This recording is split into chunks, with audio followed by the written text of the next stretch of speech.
Sit there and finish eating, and then you come. I'll tell you when to come. Hmm?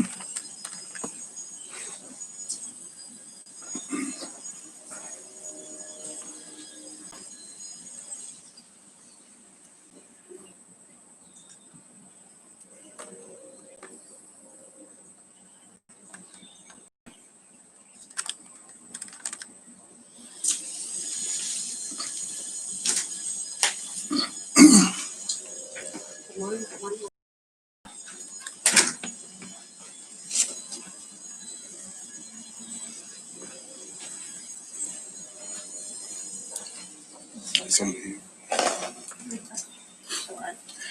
Hello, guys. Good morning. This is Webster from my Therapy Garden YouTube channel. We're playing in the dirt. Have to take away the hurt. Okay, this morning is our first live broadcast. So welcome, one and all. Welcome, everybody.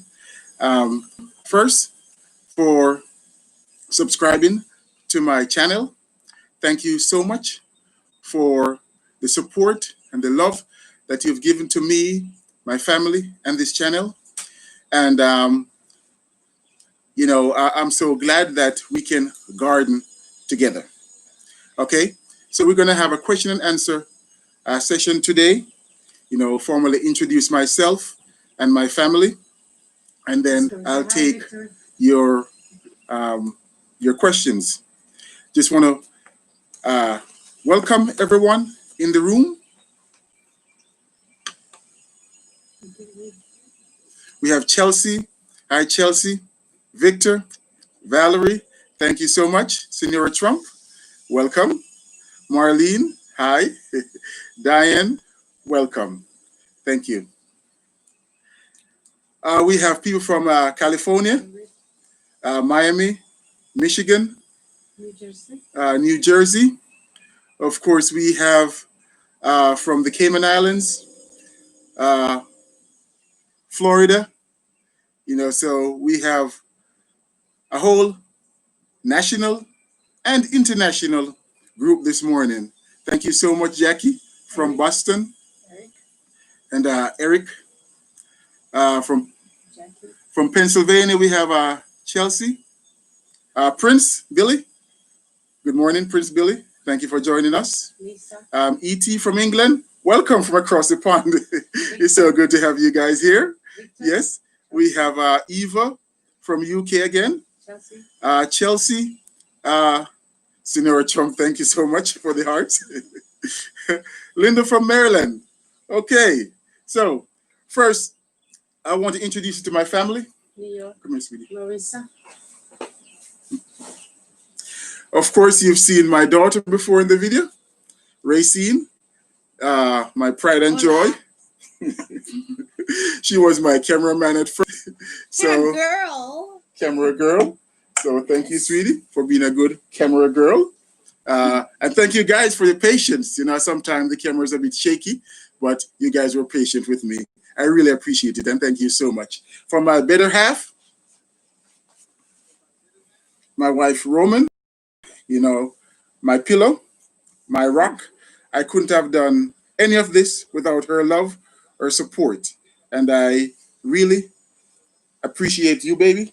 Thank you so much. You're welcome. Okay, so you meet my family. All right, I'll just talk some more. She's beautiful. Thank you. Oh, thank you. Beautiful family. Thank you, Jennifer. Yeah. Okay, and okay, so like I said, a lot of questions been coming in. I'll just answer a few of the questions while in my bio. I just introduce. So we can have all the flowers. All right, let's just get to it. All right, Okay, so a lot of people ask where I'm from because of my accent. Yes, I'm from Jamaica. So, okay, so we break the surprise this morning. I was born in Jamaica and I migrated to the States in my early 20s. Okay, so that's where the accent is from. When I came to the States, I joined the U.S. Army 23 years. I travel all over the world. I love my job. I love traveling. I love meeting people. So, it was the best thing for me. I love the military, and I retire after 23 years. But you get some setback in everything. I did 2 tours in Iraq, both 15 months each, and during all that time, I developed PTSD. Thank you, Lisa. What a sweet family. So when I came back to the States and about to retire, you know, of course, talking with my therapist and all of that, we were trying to find ways in which we can manage the PTSD better. And with PTSD, you start losing interest in certain things. You know, I always work out, and I was losing interest in working out. I was just dragging. I didn't have that energy that I used to. So, my therapist and I, we talk about different things which you could do. And then one of the things you said was gardening. Now, I always love flowers, love plants, but I wasn't a gardener. So, uh, 2 years before retiring, and I retired in 2017, we started gardening as a part of my therapy. So once I retire, then I continue with it. I move here in Northwest Georgia, where I now reside, and I continue gardening. So I was just gardening on my own, but the neighbors start asking, what type of plant is that? How can I grow flowers like yours? What should I do for my lawn? So my wife was like, why don't you put it on YouTube so that, everybody can just go there and find out, how you garden. And I was like, you know what? That's a great idea. So that's how I started the YouTube channel, My Therapy Garden, because like I said, it was therapy for me. Um, this week, yes, this week is National Wellness Week. So I hope you guys are well. um, I hope you find time to have some therapy, some downtime to relax, and you could find peace, because gardening have a lot of benefits, for the mind and the body, more than just being out in the sun. Yes, you'll get the vitamin D, which boosts your immune system and strengthen your bones, but it's also good for the mind, and for my therapy garden, it's mind and body. It's not just one thing. And yes, Marlene, gardening is a therapy. Okay. Yes, Senator Trump want to know about the insects on the roses. We'll get to that. Insect in the house. Okay, so again, that's the reason I started gardening as therapy for my PTSD, and of course, I have lots of benefits from gardening. It's an exercise. You're outside exercising.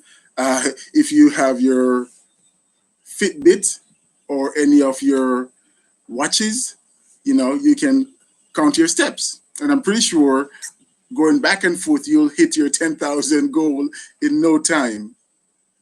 Gardening helped me, and I'm pretty sure with other people, build self-esteem because, you plant stuff, you see it grow, and you can take pride in that. So now you know that, you can achieve something. You're bringing life pretty much. You plant a seed and watch it grow, or you plant a tiny tree and then voila, 3, 4, 5 years, it's a big tree, and you just keep watching it grow. Just to see other insects and birds and all that coming into the garden, make you proud. You're adding to the environment. You're making the place more beautiful. You're making just your own, your little part, as Al Roker always said, my neck of the woods. You're making your neck of the woods more beautiful than how you found it. Of course, gardening is good for the heart. It reduces stress, lowers your blood pressure, and it makes you more happy. Okay, and of course, you cannot beat growing your own food in your vegetable patch. You eat healthier because that will be 100% organic. You can teach your family. You can spend time with your family, so your kids can know where food come from. Okay, with gardening, for me, one of the big things that gardening teach me is patience. You know, you plant, say, a rose, and regardless of how quick you want that rose to flower and how big you want that rose to be, you just have to wait on it. You know, you cannot you okay, you cannot worry about it and that rose will grow any faster. No, you won't worry about it and you get more flowers. So you have to be patient with it. And the other thing is that you have to release control. You know, with a part of my PTSD, I was very controlling of a situation. You know, I have to make sure that I dominate every situation. But with gardening, it teaches me to release control. Because again, there's nothing you can do to make the garden grow better.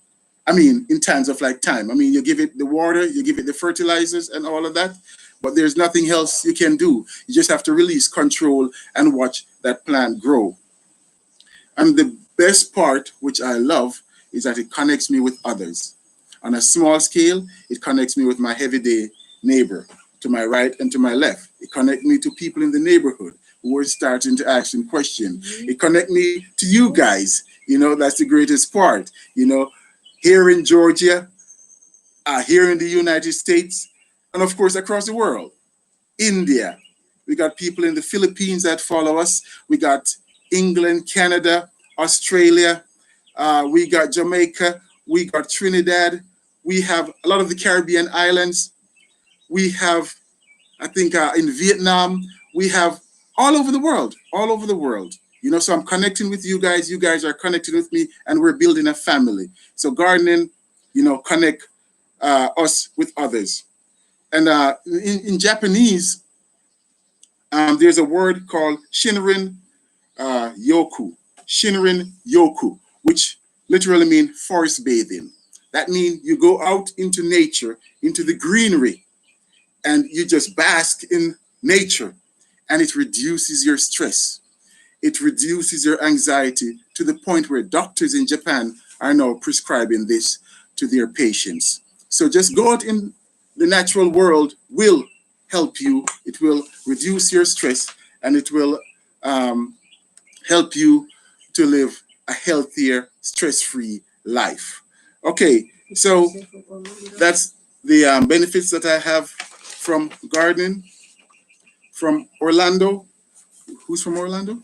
Victor, he said he's from Orlando. Oh, Victor. Victor is from Orlando. Thank you, Victor. And Victor want to know where I live? I live in Georgia.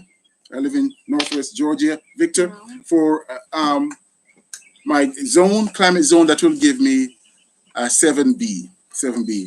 And as I talk on my video, heavy clay here, so gardening is hard, but it's very rewarding. Senora Trump asked about insects in the house. Senora Trump, so you're talking about like when you have house plants and those little gnats and stuff that fly around, usually coming with the soil that you put in. How do you get rid of that? Well, for me, I use neem. I use neem a lot, inside and out. So when I plant my potted plants, first I always wash my potted plants, make sure there are no insects and all that I'm taking in the house, be it big insects or their eggs. Second, once I plant them, I spray it, and I spray the soil. I leave it outside for an hour or two, so anything there, if it's in the soil, hopefully it will come up and get out of it. And then when I take it inside, then we shouldn't have as much. But then it's going to be ongoing. So in another couple of days, in a couple of weeks or so, just go ahead, use your neem oil and spray the plant and the soil again. 47B? Okay. Okay, Chelsea, you're in 7B too. Great. Do you have clay soil? So if you don't have clay soil, you're blessed. I'm not one of the lucky guys with no clay soil. I have heavy clay, and that's why I have to amend my clay. I amend my clay for everything, everything. And as I show in my video, I use this big bin. So I take the dirt out, and then I put it in the bin. Then I had some compost, manure, and topsoil to that with my fertilizer, mix it well, and then I use that to plant my flowers or my shrubs. Victor asks, do you love plants? Oh, Victor, it goes without saying. Yes, I do. Yes, I do. Like I said, I always loved plants before. I love to go to gardens, just walking outside, seeing beautiful plants. I love beauty. I love nature. So, yes, Victor, I love plants. And now, as I start gardening, I love them even more because now I can watch a tiny flower grow. I don't do a lot of seed planting, but I get a lot of plugs. The little 1 inch, maybe 4 inch pots. Because of course, Victor, they're cheaper. They're cheaper than trying to get a big plant. Number one, and number two, it's easy on the back. It's easier to plant a small plant than a big plant. And by the end of the season, they all grow up to be the same. So, a trick, a tip, if you're patient enough, get a small plant. It will grow and catch up with the rest of plants. Okay. Queen, know who I am? Ask, is using Epsom salt really good for enriching garden soil? Well, not so much for enriching garden soil, but so much for the plant itself. Epsom salt have what is it? Magnesium and sulfur, I think. I know magnesium, but I think it's sulfur. And I know magnesium is good for the leaves, for greening, for the chlorophyll part of the leaf. So it will help to make your leaf greener. The other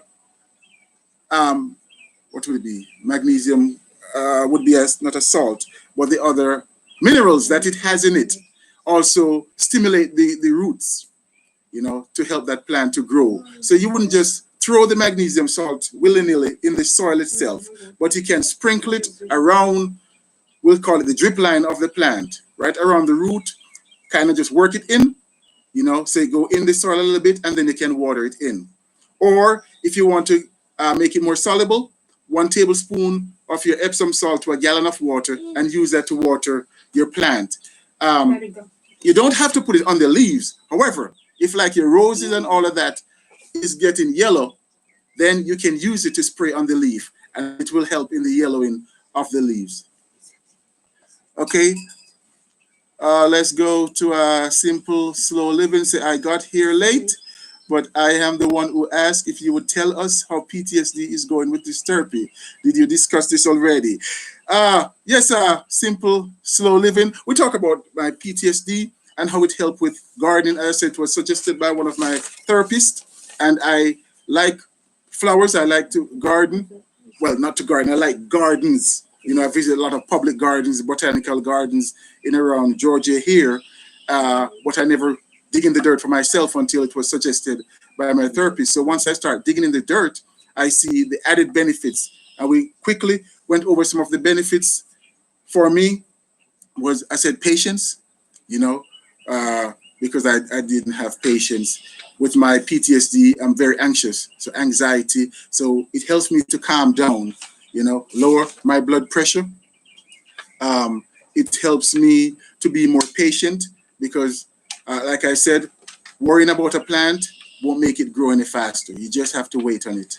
And of course, I'm outside in the sun, getting more vitamin D, which increase my calcium level, which of course boosts my immune system. It makes me much happier, with my anxiety. I have to release control because, again, PTSD keep you're wound pretty tight. You have to control every situation. And again, with the military always teaches to dominate a situation. And if I don't have dominance of that situation, I'm stressed until I can.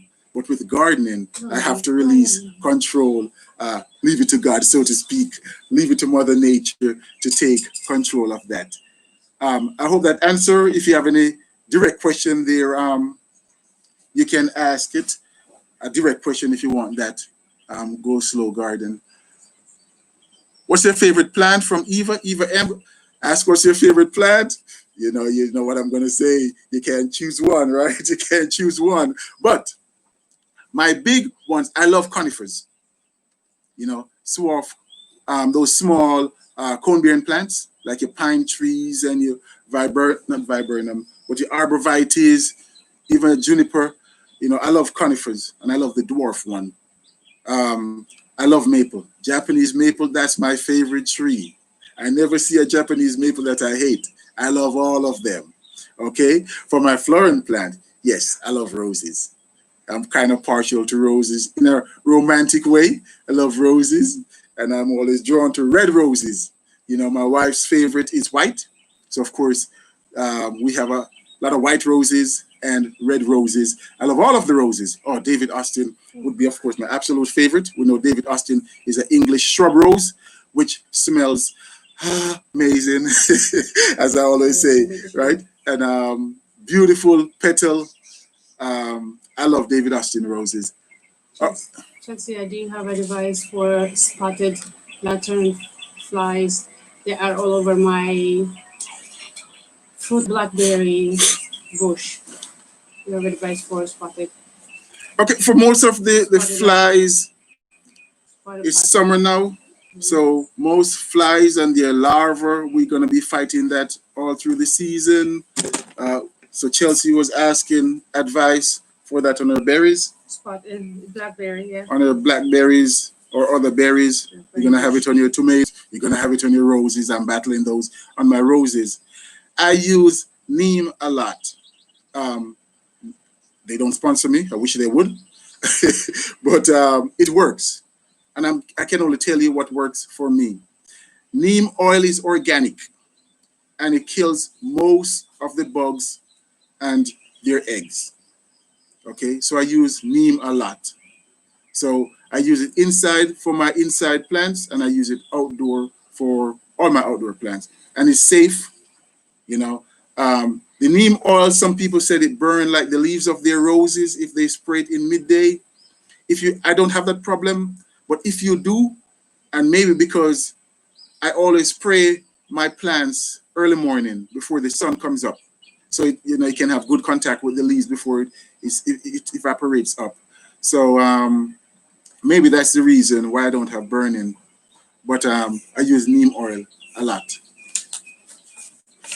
Okay, from natural, what vendor do you purchase your root plants from? And I'm sure you're talking about maybe the David Austin bare root plant or roses on a whole. I buy roses, bare root, David Austin roses from davidaustinroses.com. Okay, davidaustinroses.com.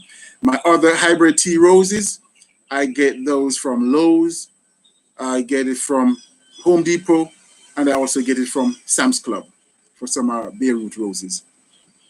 Potted planted, potted plant roses, of course, you can plant it anytime. Your bare root roses, you might just want to get that in spring and plant that in spring. And as a matter of fact, you won't find many bare root roses now, but of course, you'll get them in the potted ones. And you can plant it right throughout the year. Eric says, Veteran Honor is a great red hybrid tea. Double Delight is a must for fragrance. Of course, Double Delight. And when I make the video to talk about Double Delight and honey perfume, I still cannot find honey perfume. I didn't get it on David Austin. I didn't get it on Jackson and Perkins.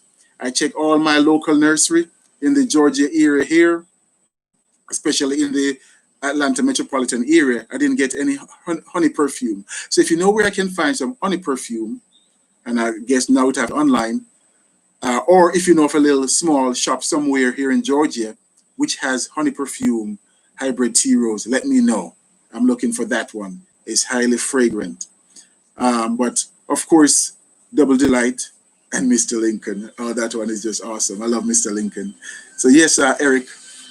And I said, for Veterans Honor, yes, I'll make it Veterans Honor. It's not as fragrant from my research. It's not as fragrant, but just for the symbolism, being a veteran, and to honor other vets, I'm gonna have to get Veterans Honor. So pretty soon I'll be showing you Veterans Honor.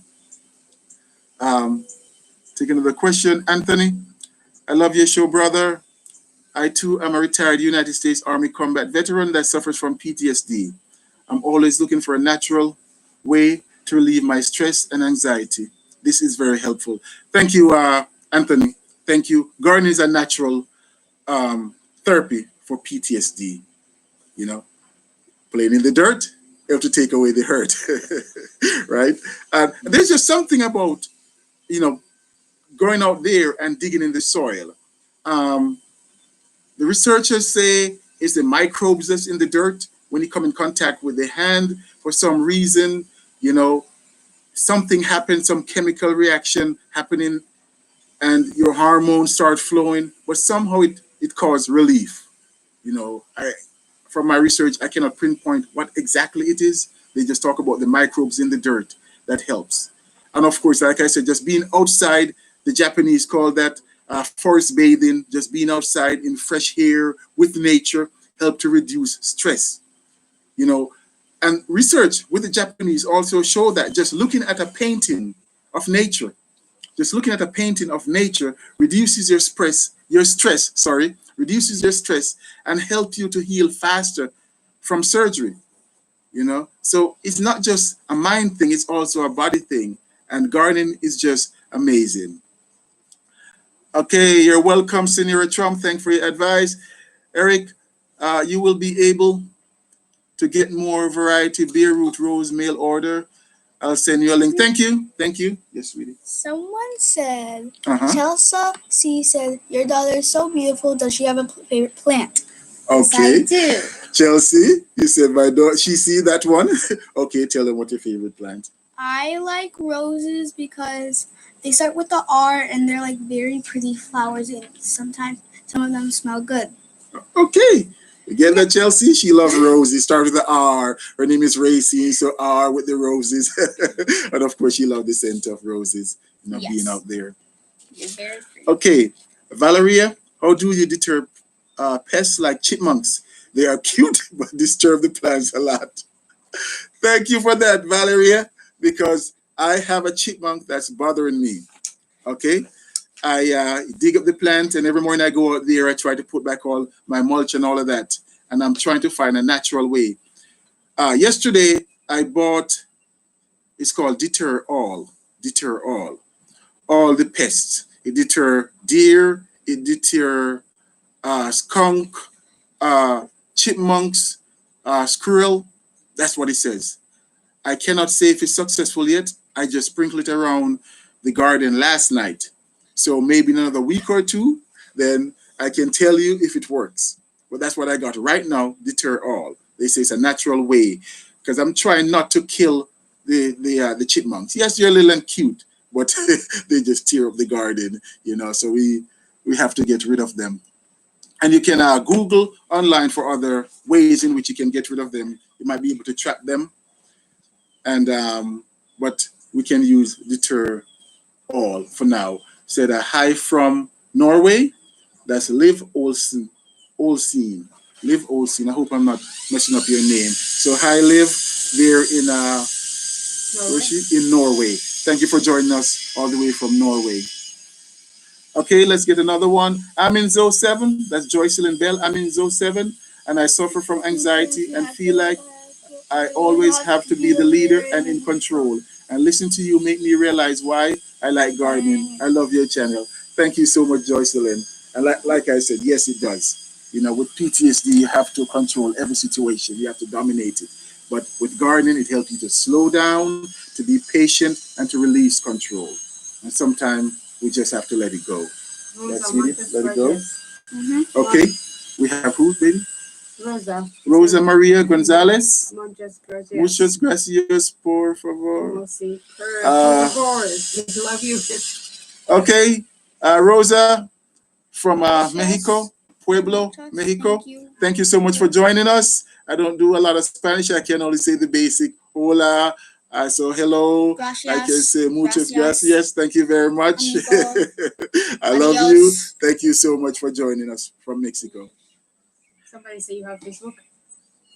Serena. Serena Okay. Trump. You have Facebook? Okay, Sonora Trump. No, I'm not on Facebook, but I should say it from the outset that I'm now on Instagram. Yes. I'm now on Instagram. My.therapy.garden is on Instagram. So you can follow on Instagram. And if you have a question, so you can ask a question, and that will be on a one-on-one. I can, answer you directly more if you have a personal question that you need to ask, I can answer you directly. We know that on YouTube, if you ask a question, that's for everybody. And that's fine because a lot of people have the same question that you're asking. So ask if you want a general question that everybody can benefit from. But if you have a personal question, it's better to follow me on Instagram. You can always ask a question there. Hello from England. Hello, Kelly Thompson. Mhm. Hello, Kelly Thompson from England. Mhm. Okay. Thank you, Marlene. I love your channel. Karen L. Okay, Valerie. Yay for Instagram. Hello. Yeah. And also say name was were good. What that's really. Also, she sweetie? said you did good from me. Okay, thank you. Thank you. Just that. All right. Hello, this is your neighbor. Okay, so grateful for your page and advice on gardening. Okay, thank you. Illinois. Yeah, that's Kimakolem Oblazy. Okay, thank you, Miss Oblazy. Thank you so much for joining us, my neighbor. Right. Uh, let's go to Diamond slash Ranch. Diamond slash Ranch. Hi, just wanted to say I enjoy your channel so much. Thank you so much, Diamond. Okay, and natural by necessity. Any advice for weed control for woodland garden? I'm in Illinois, and that's zone 5. Apart from pulling the weed, that's the most permanent one. Pulling the weed. Weed is another problem. We have to pull the weed. I know you try to go organic and weed. So you can spray it. If you want to go organic, baking soda. Let me see the ratio. Last research, it was 1 tablespoon of baking soda to what is it, a pint or 2 pints? I know it's not a gallon. I think it's a pint or 2 pint. But you can Google that. You can use baking soda and water and spray the plant, and it will be it will die. It's a natural way of killing your weeds. If you don't want to use Roundup, Roundup is great. It works, but we know that Roundup can also cause cancer. And we see all these ads on late night TV with these lawyers trying to get people to join that class action suit from Roundup. So try to find natural way. I know baking soda is one of the natural ways, or just pull it. It can be a long pulling day for you there, natural by necessity. But that would be the best natural way of getting rid of your weeds. Sorry, I don't have more for you, but like I said, they can always Google to find other natural ways. Okay, Shelly Lori, my soil is a lot of rocks and clay. Someone mentioned I should bring in soil which is expensive all at once. Do you have advice for soil issue? It looked like you have clay as well. Yes, Shelly Lori, I do have clay. I have a lot of clay. And it will be great if you have the money, like your first advice. That person said just bring in a whole lot of topsoil and just spread it. If you have money, great. If not, take it in stages. And as you see my garden, I do a little bit and then I widen it a little bit, plant a little bit, so take it in stages. Like I said, you cannot eat the whole cookie one time. You take little cookie bites, right? So mix the clay soil with manure, compost, topsoil. You mix that in and plant whatever you're planting. And I know people gonna say if you do all of that in that hole right there, the roots won't go out because the roots will just want to stay in that nice soil and won't venture out. But that's not true. That's not true. I dig up a lot of plants when I'm transplanting them, and the roots are everywhere. The roots are everywhere. So the roots will venture out. Just tease the roots before planting it. Use your fingers and just break up the roots so it don't keep going around in a circle. It can go out and it will venture out seeking nutrients and water. And when it run out of that nice amended soil, yes, it will go out in that clay soil also. All right. So when you make that hole, you can just use like whatever you use, your shovel or your spade, and just make little holes or a little slack so to help the roots first to kind of push through the soil. But it will venture out. That's what trees do. All right. We have Hello from New York City. Love your show. Thank you, Ada from New York. When did you stop learning so much? Lori again. When did you start learning so much? You're amazing at this. Thank you. Thank you so much. Like I said, I like plants and I always visit gardens, but I was never a gardener, so to speak. I watched my grandmother as a child in Jamaica garden. She loved roses, and I think that's why I gravitate towards roses once I start gardening because it reminds me of my grandmother's garden. Um, Michaela? I do research also. I go online. I read up for plants that can grow in my area, in my zone. I look for plants that will do well in clay soil because I have a lot of clay, but I still amend the soil. Roses will do okay in clay. You amend it, they will do well, right? So that's how I learn. Everything is self-taught. Lori, I don't have a degree in horticulture. My degree is in health education. So if you need any health advice, yes, but it's in health education, not in horticulture. So I'm self-taught, and what I'm telling you is from experience, not from the books. And that's why I wanted you to know that I'm telling you what worked for me here where I live in my zone. And a lot of time it can work for you in the same zone if you follow the same principle. Okay, Michael, what camera do you use to record a YouTube video? Michael, what camera I use? This is it, Michael. It's an iPhone. Later on I'll try and get something fancy, a better camera, that can be more stable, and we can do more with it. But for right now, I just use my iPhone. It's hi zero. Zero is the hi for therapy garden and the great things everyone. Zero. Okay, Zero the Infinite. Welcome, welcome. And Dolo, Morning Webster, Trinidad and Tobago in the house. Okay, we have another Caribbean person here, Dolo M in Trinidad and Tobago. Welcome. Do provide the links for the roses, please. Your videos are always refreshing. Thank you, Dolo. Thank you. Like I said, if it's David Austin Roses, then it's davidaustinroses.com. David Austin Roses. You have to put the S on it, .com. And David Austin is a breeder in England, and he breed English shrub roses.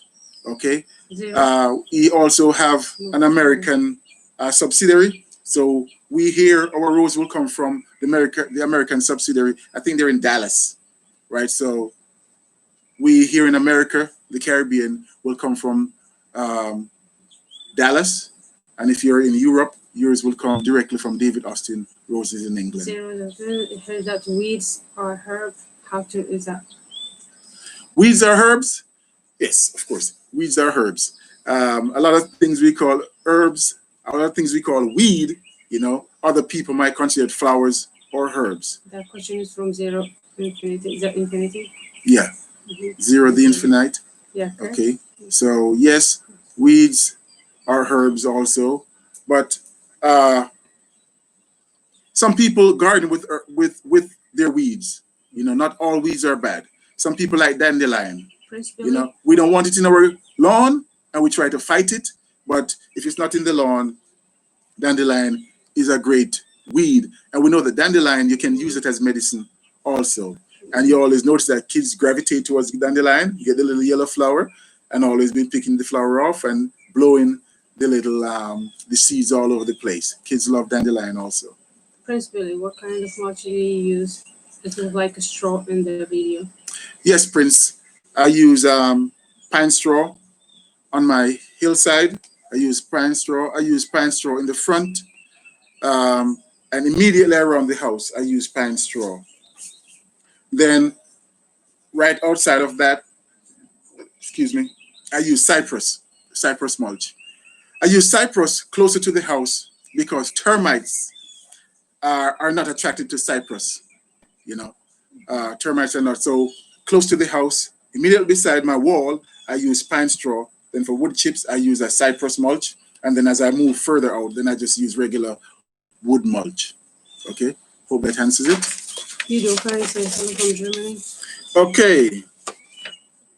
Udo, hello from Germany. Welcome, Udo. Again, if I mess your name up, please forgive me, please. Maria, Okay. have you used cinnamon in your garden?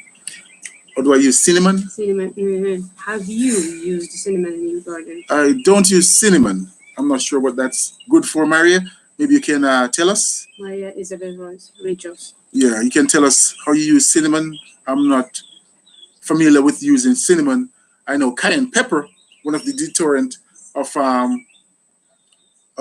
squirrels and chipmunks. If you sprinkle cayenne pepper around your garden, that will deter chipmunks and squirrel. Also, garlic. They hate the smell of garlic, so you chop some garlic up and sprinkle it around. And I would sprinkle it with pepper because that's what I'm going to do next. After my deter away, wash away with the rain, then I'll just try go naturally with some cayenne pepper and not ginger, and what did I say? Cayenne pepper and garlic. Garlic, yes. Yes, really. Yes, It's really. a heavy rain. All my plants are getting watered well. It's a good Okay. rain is good water. All right, and we have A.M. Bailey. Hello from New York. Welcome, A.M. Bailey. Welcome. Okay. Thank you so much for joining us. Recommended for a good roses food. How often is to feed planting roses in the May and addition holy tone. When Okay. When should fertilizer be added again? All right. Who asked that? Valerie. Valerie asked about roses. Valerie, What fertilizers I use and how often should you fertilize? Well, Valerie, I use when I plant my rose, I always use plant tone. Just use plant tone. Okay, and then when I'm fertilizing, I use Vigoro. She said she planted Vigoro plant food. roses in May and added holy tone. Holy tone. When should fertilizer be added again? Okay, you fertilize your roses every 6 to 8 weeks. Every 6 to 8 weeks. Roses are heavy feeders, so about every 6 to 8 weeks, you want to fertilize your rose. Okay, so if you fertilize it when you plant it in early spring, of course, it's a good time to fertilize it again. All right. So if you just want to make it simple, every 2 months, fertilize your rose, or every month and a half, fertilize it, and water it well, especially now in the summer. If you don't get a lot of rain, you have to water your roses pretty often. When you water your roses, preferably in the mornings. If you work and you can't do it in the morning, water it in the evening. However, make sure that the water does not touch the leaves. So get the hose and go straight to the root of the plant and water the rose. Because if you keep the rose leaves wet, then fungus at night will be attracted to the leaves, and you'll get black spot and other fungi on your leaves. Okay, so water your roses often, but water the roots directly, not wetting the leaves. All right, Gloria Bailey, great advice on cypress, about cypress mulch. I have 2 trees in my yard, no idea how to use the compost I have left over now. Now I can try this around my house. I have been using my overgrown rosemary from Texas here in the morning. Okay, so that's a good way. You said your cypress, to use a cypress mulch. Closer to the house, it deter termites. All right, Maria Isabel Rojas said, I use cinnamon to deter bugs, especially slugs. I also use salt on slugs. Okay, all right, great advice, Maria. Cinnamon is used to deter bugs. I'm not sure which bugs exactly, but it says including slugs, and also salt for slugs. Yes, salt will deter slugs. Salt will actually kill slugs because it will dehydrate them and they'll die. Epsom salt also will kill slugs. So especially like around your hostas, slugs are attracted to hosta. You can sprinkle Epsom salt or just regular salt, table salt, around your hosta, and it will kill the slugs as they go crawling around. Lazara Hero, he's a website. He just Come here, got sweetie, I into can't the hear you. chat. I have a green. Baby, I can't hear you. Okay. I got my love from roses from my garden, from my godmother in Cuba. Okay. All right, She love it. Mhm. you love my roses. You love from rose from your grandmother. Me too. From Cuba. Me too. In Cuba. All right, international family we have here. I love it. I love it. International family. All right, Gloria. I just started planting roses and moringa. Thank you. Yes, Gloria. You mentioned moringa before. I asked my local nursery about moringa, and they didn't carry any. You have to look online. I'm not sure if it will do well here in Georgia, but I'll do some more research on that because that would be an awesome tree to have. Very exotic. I know moringa grows in Ghana, I think, but now moringa is now the rage because of all the health benefits that it has. So it would be nice to have a moringa tree. All right, we have Eric Ike Palatine Rose in Canada. They have the best root system on mail order roses. I have a pic on my Instagram, Rosie underscore forecast. You will be amazed at how long their roots are.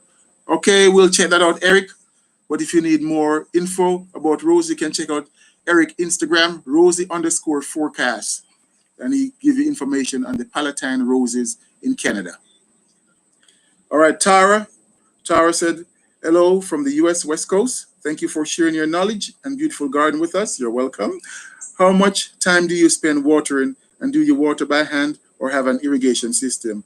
Okay, watering, important.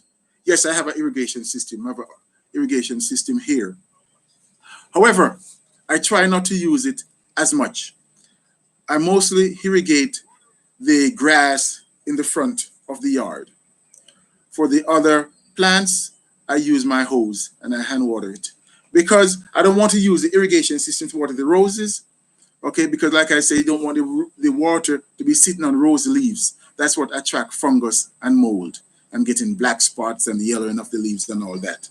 So I hand water my rose with a watering jug or with the hose. And my grass, I use my irrigation system. With the trees on top of the hill, then I have a drip line that run to all the trees up there. So yes, I use a drip irrigation because I don't want to be sliding off my hill trying to use the hose like I used to. Okay, so now I have irrigation. So I use the drip line on the hill and I use the irrigation for the front for the grass, but for the rest of plants, unless I'm away and the plants weren't getting any water, I don't use the irrigation system as much. Okay, Manasa Penumala. Okay, Manasa. Hi from New Jersey.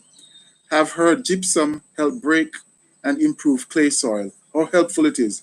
I heard the same thing, that gypsum will help to break up the clay soil. One theory is that the gypsum will just harden the clay and make it break. One theory. Not so much. Especially if you use a gypsum with some compost, you know. So I wouldn't just go directly with the gypsum, you know, but I'll put some compost in it because, like I said, I wouldn't want it to be brick. You don't want the hard clay now to become hard brick just using gypsum directly. But with your gypsum, I would add some compost to that to help in the drainage and breaking up the clay. All right, Betty Garland, my knockout roses have made me happy this year. The beetle bugs have taken over the leaves, are withered. I am thinking about cutting them back. Zone 7. What do you think? All right, for your knockout roses, you can cut your knockout roses back. It's your zone 7. I'm in 7B, so it's still early. You know, you can cut your roses back now, and they will come back stronger and produce flower this year in this growing season. I'm surprised that your knockout roses have as much bug as you said it has, because knockout roses tend to be more disease resistant, you know, and that's how they hybridize knockout roses. But the thing with knockout roses, because they hybridize it to be disease resistant, it loses the scent. So knockout roses don't have the perfume that other roses do. So that's the only drawback. However, for the disease resistance, knockout roses are great If you find anything on your knockout rows, if they're not performing, just cut them back.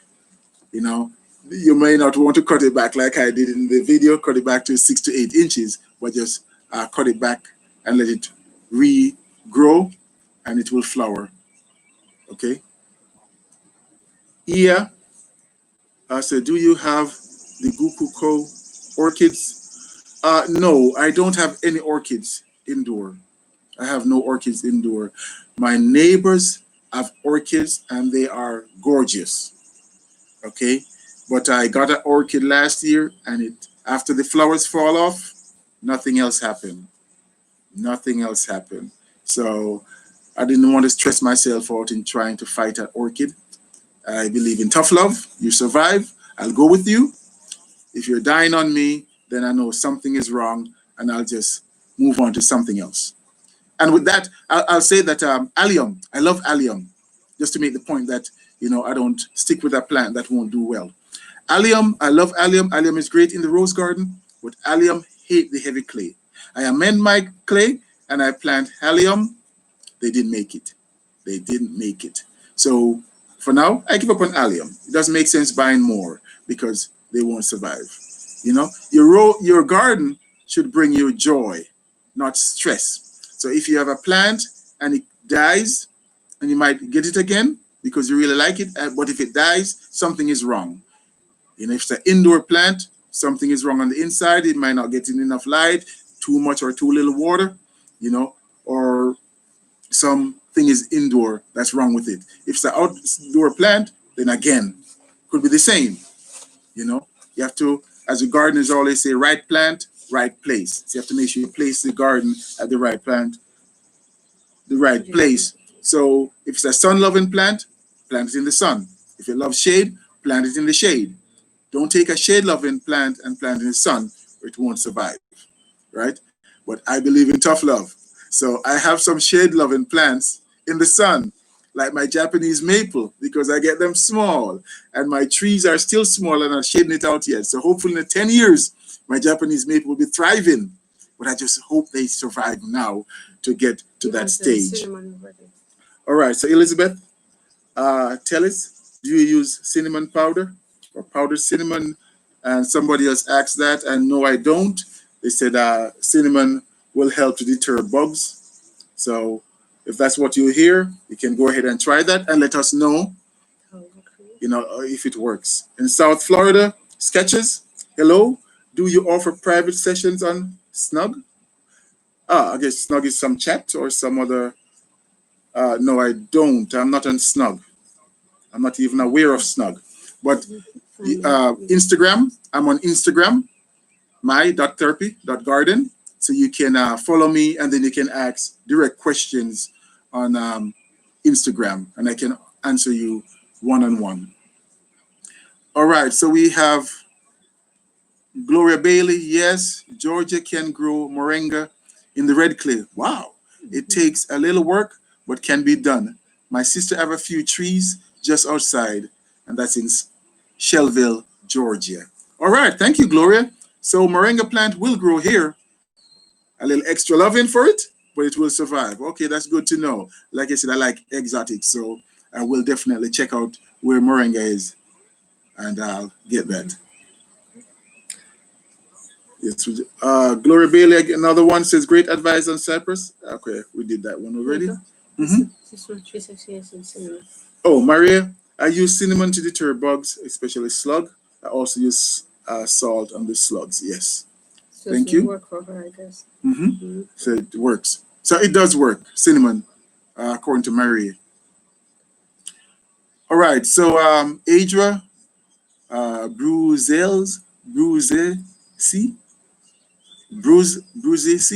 I'm sorry. Let's just go with Adra. Adra, okay. Adra said, I feel the same. I tried the same plant twice. If it dies, I'm done and I move on. There we go. Okay, another person who like my tough love. Hello from Ireland. Welcome, Patricia. Patricia O'Connell. Thank you so much for joining us here in the Therapy Garden. All right, Prince Billy. I have a neighbor who hangs orchids under a tree and they grow a bunch of roots. Okay, orchid outside, I think maybe you're in Florida, Prince Billy. That's where you say you're from. Okay, because it have to be warm. Of course, you can keep it outside in the summer, take it back inside. But if they hang it under a tree, okay, that's great. Orchids, they don't do well for me, but Prince, neighbor, they do well for them. All right. And natural by necessity, cinnamon can be used for root fungus. Okay, that's great to know. Cinnamon can be used for root fungus. Okay, and Up Nup Husky said, can use beer to attract slugs. Maybe a better death for them.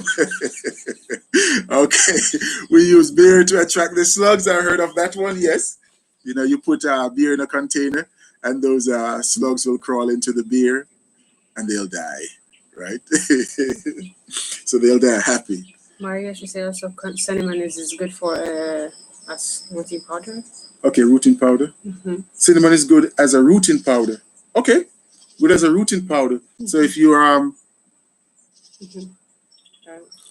planting a new plant, or if you're trying to propagate like your rose, I guess you cut a piece off, dip it in cinnamon, and then stick it in the ground, and it will help the root to come out. Mm-hmm. But that's a great idea. Yeah, I have rooting powder.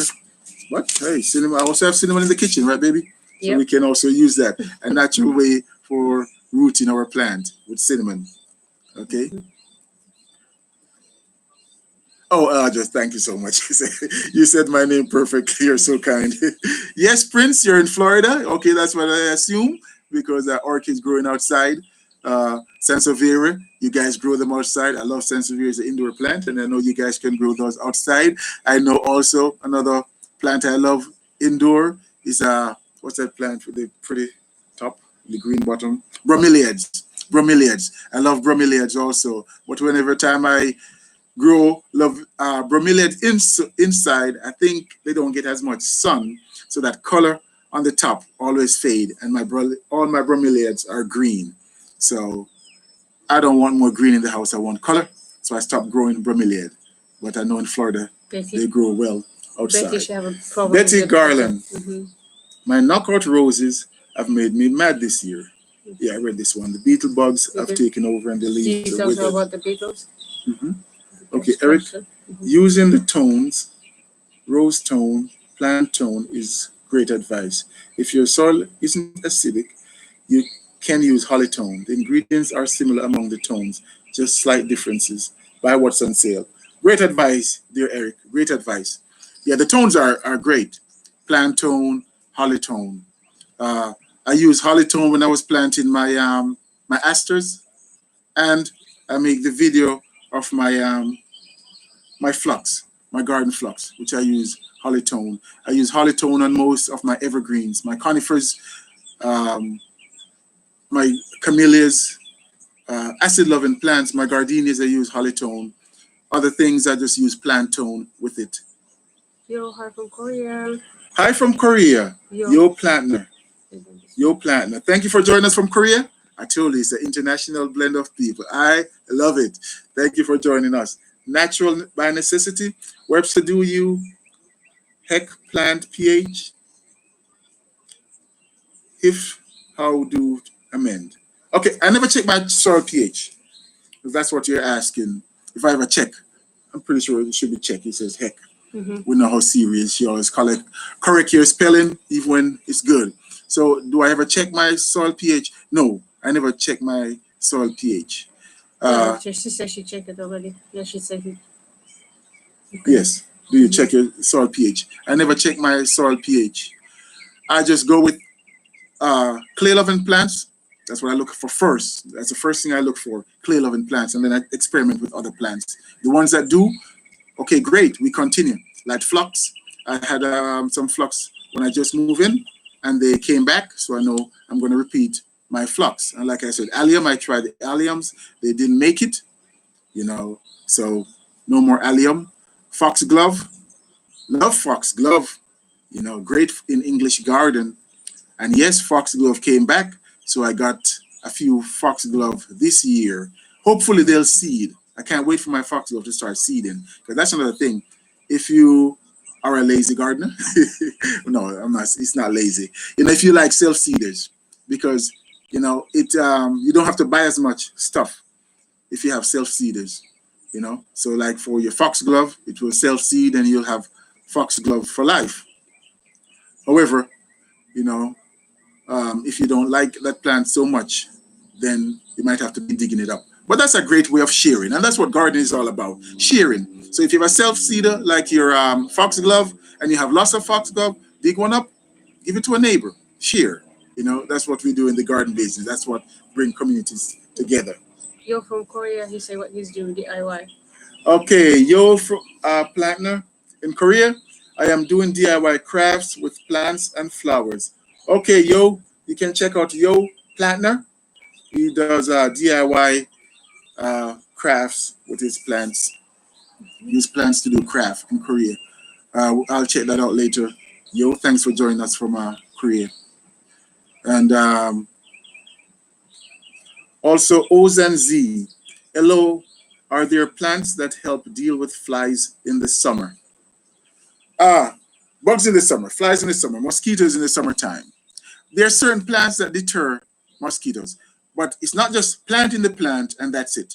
Okay, it's planting the plants and then using it, right? Because, all right, let me talk about, say, mint. You have to use the mint, crush it, and rub it on your skin to deter like bugs, especially mosquito. The same thing with lavender. All right. So the plants that deter mosquitoes, flies, and bugs, you don't just plant it and it will deter it. Most of the time, you have to really get the leaves, crush it, and rub it on your skin, just like DEET. Okay. And that's how it works to deter bugs. All right, Sandra Roberts, Philadelphia in the house, welcome. Starting to plant roses in container. Will arrive on Monday. Any advice for beginners? Okay, planting the rose in a container. Make sure you have good potting soil. Rose like well-drained soil. When you plant it with fertilizer. I use Vigoro plant food, but you can use Plant Tone. You can use Dr. Earth. I hear that's very good. I've never tried it yet. Dr. Earth organic rose food, I think. Dr. Earth, you can use that. Any of the fertilizers. I'm not endorsing any one. I'm just telling you what I use for your rose. So plant it with fertilizer in a good potting soil. Place the rose where it can get sunlight. Roses need 6 to 8 hours of direct sunlight. So make sure you plant it somewhere. Either you're going to get full morning sun or full afternoon sun. All right? And like roses love sun. So don't worry if it's afternoon sun that the rose will gonna die because too much sun. No. Roses love sun. So as long as you're getting 6 to 8 hours of direct sunlight, it will do well in your pot. All right, Christine Eggers, I will take advice on tough love. What can I use for mites with webs all over my garden? All right, so for mites, neem. Neem is a miticide. That means it kills mites. Okay, so neem oil will work. Neem oil will work. If it's roses, I always try the 3-in-1 roses for that kill the mites. It have a miticide, insects, insecticide, and any fungi, fungicide. That's why I always talk about 3-in-1. So I don't have to buy 3 different stuff to put on my rose. I just get a 3-in-1 product. All right. So thank you for joining us, Tony. Okay. And Keyman Kolem. Nick McCollum. Or Nick Makolem. Sorry again for messing up your name. Thank you for joining us.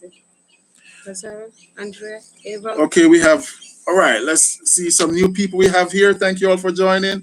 Lazaro Hero, Andrea Brown, Eva M, Laura, Ia Ackerman, Prince Billy, of course, we have Prince Billy in the house. Thank you, Branda, Sherry, Shelly Laurie, Elizabeth Tennis, and Drinky Dorito. Oh, Drinky Dorito, that's a nice name. All right. All right, so Esmeralda, Esmeralda asked, I want to plant a rose bush in my garden. What is the most easy rose bush to start off with? Okay, Esmeralda, the easiest rose to start off with. Someone say I love for foxglove. And love foxglove, Prince Billy. Okay, the easiest rose to start, I would say knockout rose. And why I said knockout rose is because knockout rose are disease resistant and they're very hardy. And that's why you find knockout rose in parks, by the roadside, and all of that. All right. So they're very hardy and they're disease resistant. You say foxglove? You might find a few insects, as one of my subscribers said they have insects. You spray it or you cut it back, and we should be good. Knockout roses is the same as like a cordis rose. Cordis rose is the same. It's very disease resistant and very hardy. All right. So you can start with those, and then we can step up to the fragrant rose, like a hybrid tea. Hybrid tea rose are very fussy, very, very fussy. You have to spray them a lot of love. So when you have the time, you can step up to hybrid tea rose, but they will reward you with fragrance. They're very fragrant rose. And of course, my favorite rose, David Austin. Alex? Alex here. Okay. Hello, Alex. And we also have Debbie. So really enjoy listening to you. Love flowers. Okay. Prince, love is knockout roses. Yes. So I thank all of you. We'll go for another 30 minutes. So answer more questions. Martha Herwood from London. Oh, London, Ontario, Canada. Okay, so not London, England. London, Ontario, Canada. So can I grow hydrangea in pots? Yes, you can grow hydrangeas in pots, especially in Ontario. That should be about a zone 3 or 4. Yeah, we have hydrangeas that will do well up there. A lot of the macrophylla hydrangeas will do well in zone 3 and 4. And growing it in pot, yes. So in the wintertime, you can take it in, okay, and bring it back out in the summer and enjoy your hydrangea. Okay, Prince Billy said poor snails. I'm not sure what that's about. Is that about? Oh, about the beer. Okay, Prince, you're talking about using beer to lure the snails and slugs in your oyster bed, and then they'll drown in the beer. Yeah, poor snail. But again, they'll die happy. Okay, I'm pretty sure they'll die happy. All right, we have Normie Pierre Louis from New Jersey. I have a small garden. I just started. Nonetheless, something is eating up my plants and leaf. It appears that it is chomping it off at the stem. What can I use? Well, it depends on what plant it is. It could be deer. If it's chopped all the way off there at the stem, it could be deer. Okay, so if you have deer in your area, it could very well be deer. Okay, so just check and see. You might have to fence your yard so the deer won't eat your stuff. I know you have like a deer deterrent. You can also buy the granule and sprinkle it around to deter your deer. Deer repellent. They also have the liquid repellent for deer also, which you can spray directly on the plant to deter them from eating. It could be caterpillar of some kind. If it's a smaller herbaceous plant, could be like caterpillar of something. So check if you have any caterpillars on the leaf. You know, they'll eat the leaf all the way down to the stem. So check if you have caterpillars. Okay, could be caterpillars also. Okay, next question was from. You got that already? Yes. Okay. Yes. All right, Martha Kinney. So happy to find another therapy garden. Okay, there we go. Garden is therapy, Martha, and I'm glad to find a kindred spirit. You know, I started out, I didn't think anybody would be interested in a therapy garden because I thought I was the only one suffering from PTSD. We suffer in silence with PTSD, and you try, your therapy, you think you're alone. But I'm so happy that, there are others out there so we can connect with each other. And we find therapy in garden, for PTSD, for anxiety, for depression, for loneliness, just like I said, just someone to talk to. It's great. We can communicate. It's great that we can come together as a community. And what I love about my therapy garden and all you, I have to say, family members, all my family members, is that we're international. We are international, you know. And my family is international. Like I said, I was born in Jamaica, you know. My wife was born in Ethiopia. We live here in America, you know, and people from everywhere subscribe and support the Therapy Garden. And I call you all family members, okay? You're friends and family members. All right, what is your all-time favorite David Austin rose? My all-time favorite David Austin rose, of course, it brings a smile to my face. I love Munstead Wood, Munstead Wood. I was corrected by a subscriber who always said Munstead. Yeah, Munstead. You don't pronounce the A. Okay, so it's Munstead Wood, which is a red rose, because I love red rose. They're very romantic. It smells amazing. Also, I love Jude the Obscure. Jude the Obscure. It's the petal is not as compact as, say, Munstead Wood or Baskerville. It's not as compact. It's I think the leaf count, the petal count will be less. I'm not sure of the number, but maybe in the 30 to 40 range. So it's much less than a Munstead Wood or even a Baskerville. Baskerville is very tight. But again, it smells amazing.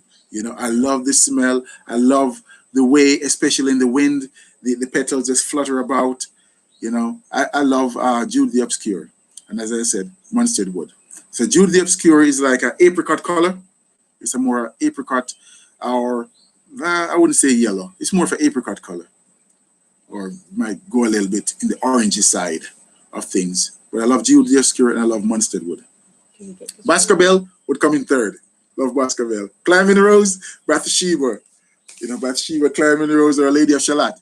If you go to David Austin website, David Austin himself, I know he passed away a couple of years ago, but he said that Lady of Shalott, recommend that for beginners because it's one of his most hardy roses, Lady of Shalott. And Lady of Shalott come in both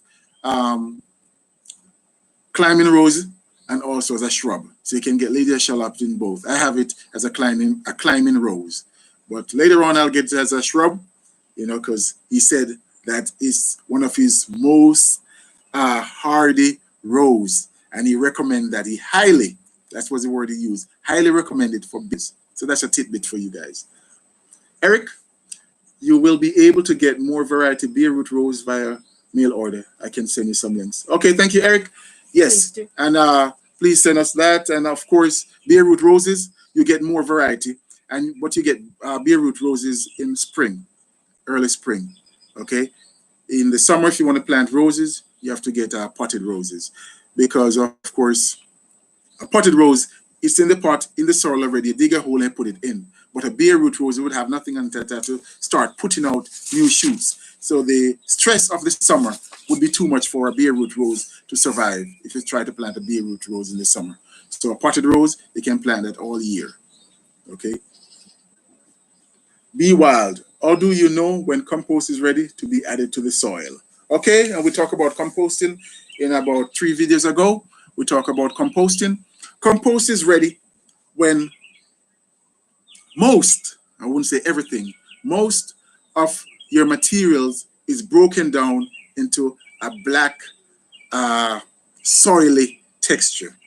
Okay, so if you buy, say, garden soil and you feel the dirt, that feel that it have that rough feel, your compost should feel that way. And that's why it's called black gold. So it should be black and still nice to the touch, okay? But it would be rough, right? So you shouldn't have big sticks in it, or say, for example, you put paper in it, you still won't have all that white paper in it. All these things should be dark, pretty much black, okay? So that's when it's ready. You know, you can choose to use it a bit rougher, you know, so it don't break down all the way. So it could be as compost can be as a mulch also if you want a little bit rougher. But to use a compost when you know it's ready, it's when it's broken down, it's black, and it's in, you know, chunks. Hopnopowski said, have you ever used Azamax? No, I've never used Azamax. You can tell us what Azamax is for, and I'll do research on that afterwards. My evergreens aren't dwarf. That's what you say, right? Up on Obnowski. Okay, your evergreens aren't dwarf. I love dwarf evergreen. So you can have a greater variety when they're dwarf. Then you have a big pine tree and only can fit 2 or 3 in the yard. Most of us don't have a big yard, so we can't grow big evergreens. So you have a small yard, get small conifers. Hey, if you have a big yard, more power to you, get your big conifers. But hey, still remember, small conifers. You can use them as pretty much flowers. Conifers give you 4-season interest, and that's what I strive for in my garden, so that any time of the year, something should be growing in the garden. Maybe not flowering, but at least growing. But we know we have flowers in the winter. Camellia, they call it the winter rose. Hellebores, lintel rose, also flower in the wintertime. Daphne, ooh, fragrant Daphne. Daphne also flower in the wintertime. So those are 3 flowers which you can grow in the wintertime. Okay, so make sure you get a different type of flowers or plants that you'll have greenery or flowers all year. And that's what conifer brings. And conifer comes in different shades. Okay, you can have a dark green, you can have a blue, so for example, a blue spruce. You can have a gold, like could be a Monterey cypress, which is yellow. You could have Goldie arborvitae, or you could have Forever Gold, another arborvitae. Some yews, U-Y-E-W, come in green, but a lot of them have the yellow top, so you get that tinge of yellow. And as I said, blue from your spruce and dark green. So it will look like a garden. Even in the wintertime, different shades. And in winter, a lot of plants change the color a bit. You're gonna have, say, fern, a fern spray, which is, I think it's a cedar. The fern spray is a small cedar. It takes on a kind of a bronze color. It's green all year, but in the wintertime, it's a bronze, not brown like it's dying, just a bronze color, which is very beautiful in the garden also. Okay, we got that one. Okay, Adra again said all gardeners are family. Gardeners are the best, kindest, most loving people. Okay, that is true. That is true. We are the best people. We're the kindest people. We share. We believe in community. That's a great thing about gardening. You may start a garden by yourself and you're lonely, but you won't be lonely for long. People just gonna naturally gravitate towards you. Once they see what you're doing, they're gonna come and ask questions. At the very least, they're gonna come and ask questions. Okay, so garden, bring friends together. Like I said, if you have like plants like foxglove that give off seeds, and then the seeds will grow next season. When those grow, give it to neighbors. We know Japanese maple, they drop a lot of seeds, and pretty soon your Japanese maple will have a bunch of Japanese maple. Again, dig it up, put in a small pot, and share it with a neighbor. That's what we do as gardeners, we share. Okay, Valerie said, will you have to buy me some more? Oh, we'll have to buy me some more David Austin Rose. I only have Benjamin Britten. Okay, you only have Benjamin Britten. Okay. So go get some more David Austin Rose. Okay, I love it. Did you take any cutting of the roses? You gave a haircut? No. The roses that I pruned back heavily, I put all of that in the compost. Reason being, I've tried propagating rose for the last 2 years with no success. Okay, I go to YouTube to see how to propagate rose. I got the root hormone. I dip it in the root hormone. I put it in a pot. I cover it with plastic. Well, of course, you water it, cover it with plastic, and I put it in my garage. It didn't make it. I do the same thing. I put it outside under a tree. It didn't make it. On YouTube, I see where you could use potato, dip it in the root hormone, make a hole in the potato, stick your rose cutting in, then bury it like in a pot. Somehow, my rose didn't come. Then I tried with ripe banana. Nothing happened. I tried with apple. Nothing happened. So it happened for some people. But for me, propagating my rose just don't work. So I have to go out and buy a new rose every time. When I prune my rose, I have to put in my compost, which is very sad. Which is very sad because I could have a whole lot more roses if I could get them to propagate. You know, my neighbor came over and take cuttings of my rose, and he have success. You know, so I told him, okay, take more, and once the rose start growing, you bring it back. Okay, and that's the way to go. If it can't work for you, then let somebody who it worked for, you give it to them, they grow it, and then they give it back. And that's how you build community with your rose garden or any garden. Question. All right, Prince Billy. Yes, David Austin's son took over the business. Yes, and his name is also David. So it's David Austin Jr. took over the rose business there in England. And Adra said, don't forget to like the live chat. Thank you, Audra. Thank you. Yes, please, everybody, make sure you give the live chat a thumbs up, before you exit. All right, give the live chat a thumbs up. All right. Normie Pierre-Louis, do you add repellent in your garden to maintain your plants? If so, how often? I just added, it was called Deter All, because I have a chipmunk that's digging my plants, digging in my garden. Every morning I go out, I see holes, and the mulch is all scattered all over. So I got Deter All. Yesterday, I sprinkled it around the garden. So I can tell you about success or failure next week that I have, but that's the only one I use as deterrent. I don't have osters, so I don't have to use any salt to deter them.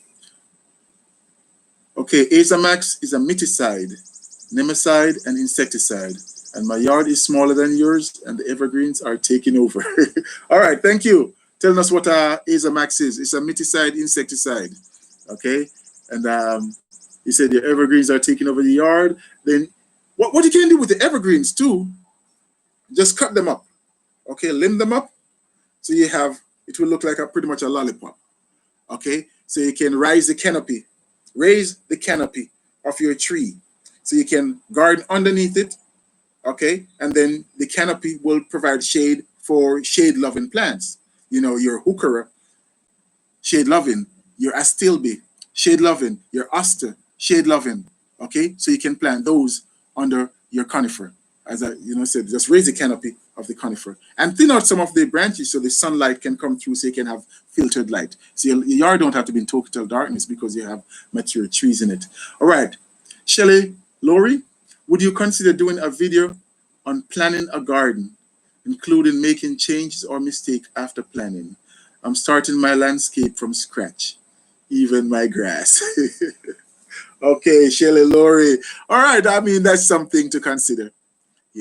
I'm not a horticulturist, I'm not a garden designer, but if you need advice on certain plants, on certain place, sun-loving plant or shade-loving plant, or plants that will do well on the coast, plant will do well in a sandy soil, plant will do well in a clay, yes, I have a little knowledge on that now because I keep doing my research, so we can talk about that. But to design the garden, I never tried that. The design of my garden, I didn't draw it out on a paper or anything. I just started planting around the house first.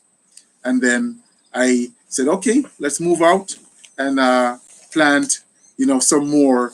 And then I said, my flower bed, I want it to be a 360-degree flower bed so I can walk around it. I didn't just want by the house, lawn in the middle, and then by the fence line or the end of my property since I don't have fence. I want the garden to be 360 so you can walk around the flower bed. And that's why most of my flower bed are like islands. You walk around it.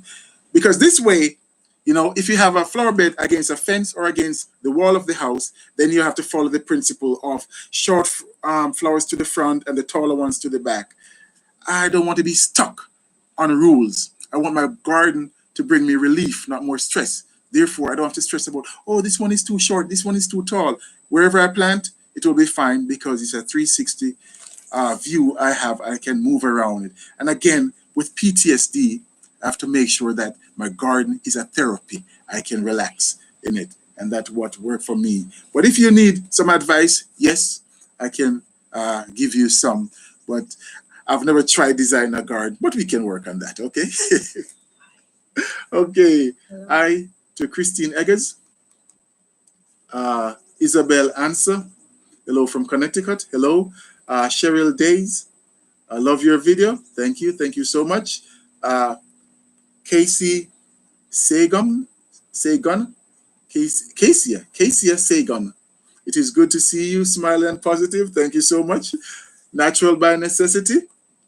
Absolute thumbs up. Like and subscribe. I love your channel. Thank you for the reminder. Everybody, give a thumbs up. And if you're new, please subscribe. Tell your friends and family about this channel so we can have this channel growing and we can be a community, helping each other with gardening advice.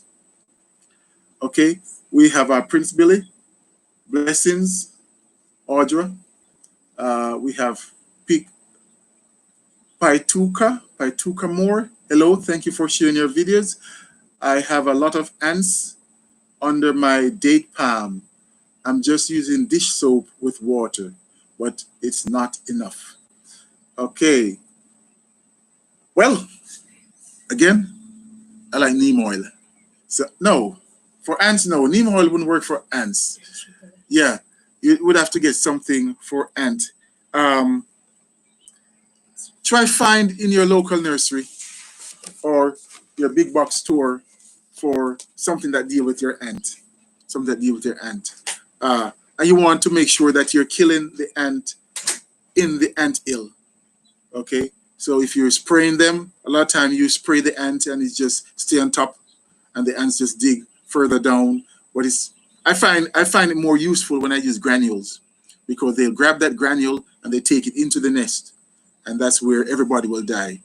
The young, the old, and all of them will die. But a lot of time we use a liquid, it just stay on top and the ant just dig further and burrow underneath. Right now, again, this is just what I'm using. If you can see that steady. Okay, for my fire ant, it's Petricide Fire Ant Shield. It's a mound destroyer. It's a granule. Okay, so the ant will take the granule in to their nest or into their mound, take it to feed grandma and all the kids. When you put it that way, it sound not so helpful, huh? But they'll take it into the mound and they'll kill all the ant.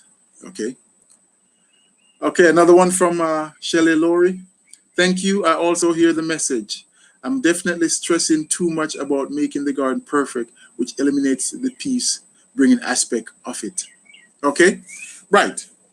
Okay, so like I said, the therapy garden should bring you therapy. Remember, it's your garden, so you come first. Your peace of mind have to come first. Your health have to come first. You're planting flowers that you like. And if the neighbors love it, great, then everybody's happy. But it's your garden, it is what you like. Okay? So don't stress too much. Let it go. That's what the therapy garden teaches me. And that's what it can teach you also. Just let it go. Plant what will work. If it doesn't, for whatever reason, just move on. If you have the money, great. You can get somebody, a landscaper, come in, boom, make a big fancy garden, and that's it. But if you're like me, you go little at a time. We eat an elephant how? One bite at a time. That's how we eat an elephant, right? One bite at a time. So the same thing with the garden. You do a little piece, when you have it to your satisfaction, you expand on it or you move to another area and you make your garden. And at 95, hello, sir. I found your channel yesterday and I absolutely love it and what it stands for. Keep it up with love from the UK. Thank you, Annette 95 from the UK. Thanks for coming to the therapy garden. Found it yesterday and you're hearing the live chat. I appreciate that. Don't keep it to yourself now. Share it with all your friends and family. Let them know. Okay. And any questions, of course, you ask your question here, and also follow on Instagram, my.therapy.garden. All right, Gloria Bailey. I'm in Texas, and ants are a big problem here. I use rosemary and orange oil, and it kills a big pile to the queens. All right, so Gloria Bailey in Texas says she used rosemary and orange oil, and it killed the mound. That's everybody in that colony, the ant colony. Okay, so that's another way of killing your ants. All right, we have Martha Howard. I recently found your channel. You are a great gardener. What zone are you in? All right, thank you, Martha Howard. All right, for coming to the therapy garden. I'm in zone 7B in Northwest Georgia. All right, so thank you. Okay, so okay, that's Martha, Gloria. All right, Paituka Moore says thank you. All right, so we have lots of ant problem. We said try to use the granule that they'll take to the mound and kill the whole colony. Okay, we have Lemlem Kasun. So thanks for sharing your video. Thank you for being here in the therapy garden, Lemlem. We appreciate you. Okay, love having you. All right. Rosemary, the plant or the oil? Okay, they're asking rosemary, they use the plant or the oil, and that was Gloria Bailey from Texas, use rosemary and orange oil. From going back, you said the rosemary and orange oil. So I think it's the orange oil that they use there, Upnupski. Rosemary. All right, so it's the oil. Okay, so if you have any other questions, quickly, you can ask the question. We'll be done in the 10 minutes or so. Martha Howard, you are wonderful. I love all your garden episodes. Keep up the good work. Thank you so much, Martha. Thank you. Thank you. And I'll try to do like 2 videos per week. That's the goal, to do 2 videos per week as often as I can. I'll make sure I get each of my garden area. You get a monthly update. Gardeners will talk about garden rooms. I don't have garden rooms. I just have my garden section. So I divide it in sections and I work on different sections at different time. So I have my front garden in the front. My left side garden is now my rose garden, which closest to the house, I have my hybrid tea. And then further out to the side, I have my David Austin rose. In the back, I have a pollinator's garden. And you guys decided that I should have a second pollinator's garden, which will be my round pollinator's garden. So I'll have my original pollinator's garden, and then I'll have a second pollinator's garden, which will be the round garden. In the back is hill. So I want to have a woodland garden. That's where I put most of my maple trees, a few of my conifers, my viburnum, my I have my Chinese snowball. What's that one? Purple plum. The purple plum. I have a chase tree. I have a crabapple. So it's my woodland garden. And a lot of these trees or shrub I have produce berries for the birds. I also feed my birds. I have birds feeders out. Make sure to attract wildlife in the garden. I have water for the birds. I have small water for the insects to drink water also. I have lots of pollinating plants to attract lots of birds, not birds, well, birds too. Birds come in and eat your echinacea seeds. If you leave the eggs on the echinacea to go to seed, the birds, especially the finches will come and eat the echinacea seed.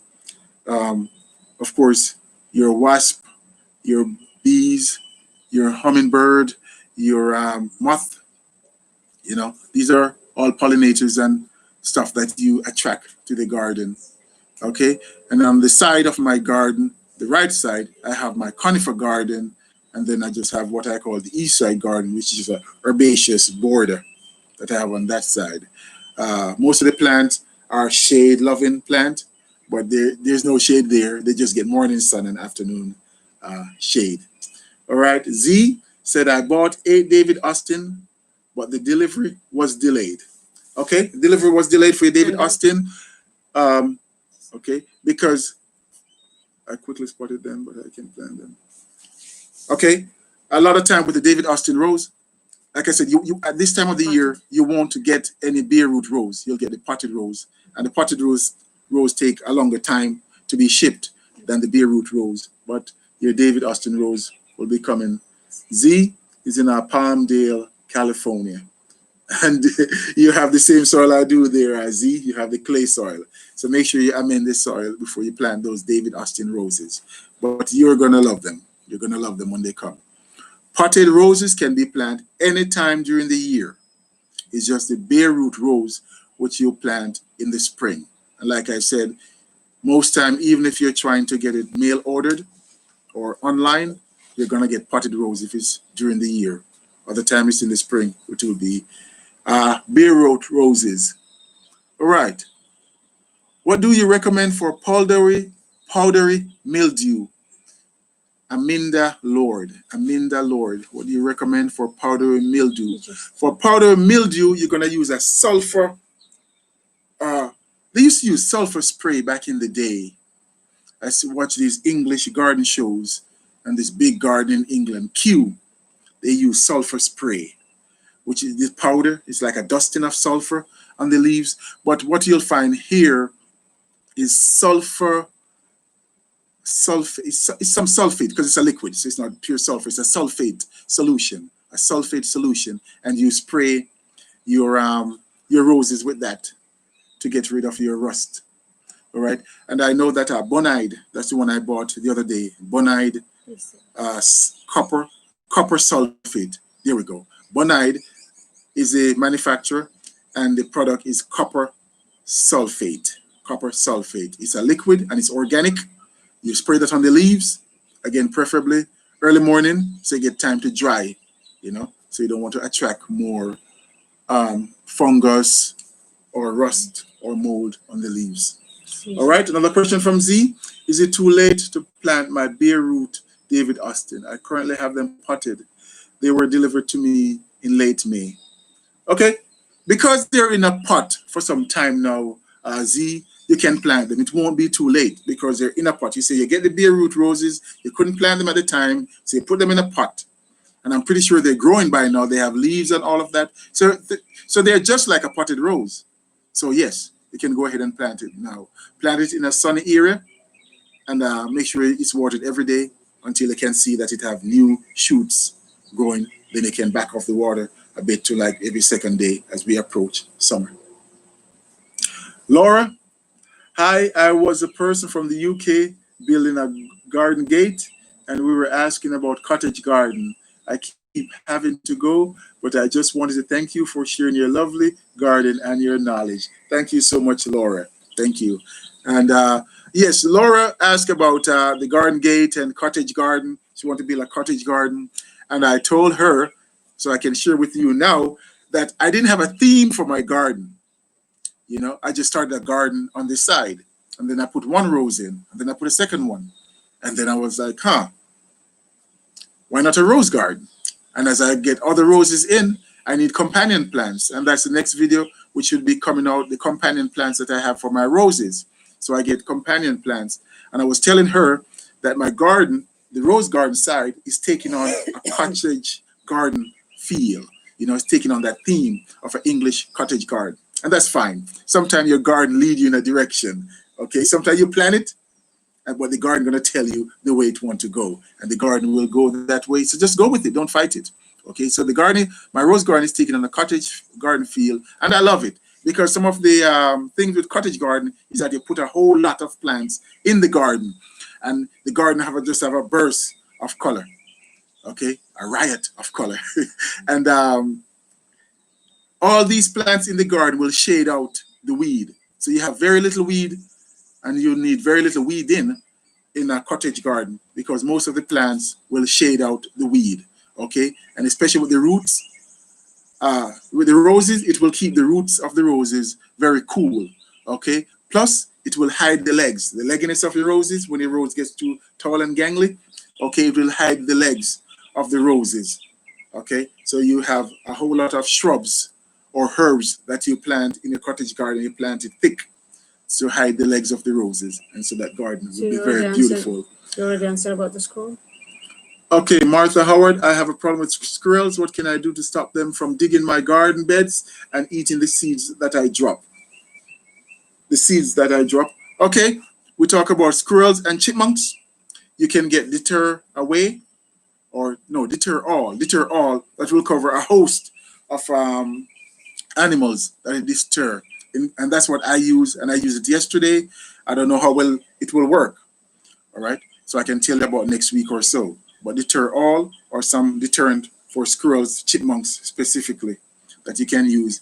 I use the granule because it will last longer, and it will the squirrels or the chipmunks will smell that, and they want to go away. I guess it doesn't smell too well. It is said that they use ammonia in it, which mimics the scent of the predator of a squirrel, or a skunk, not a skunk, or a chipmunk. Okay, stuff that you can use other than that is a cayenne pepper, because they don't like the smell of the cayenne pepper.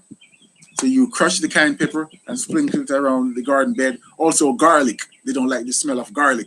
So you crush your garlic and you sprinkle it around the flower bed, and that will deter your squirrel or your chipmunk. Squirrels are tricky animals though. Squirrels they're like rats. Well, they're a rodent to begin with. They get used to certain smells. So after a while, the cayenne pepper won't work as well on a squirrel, because I tried that before, when I was at another house.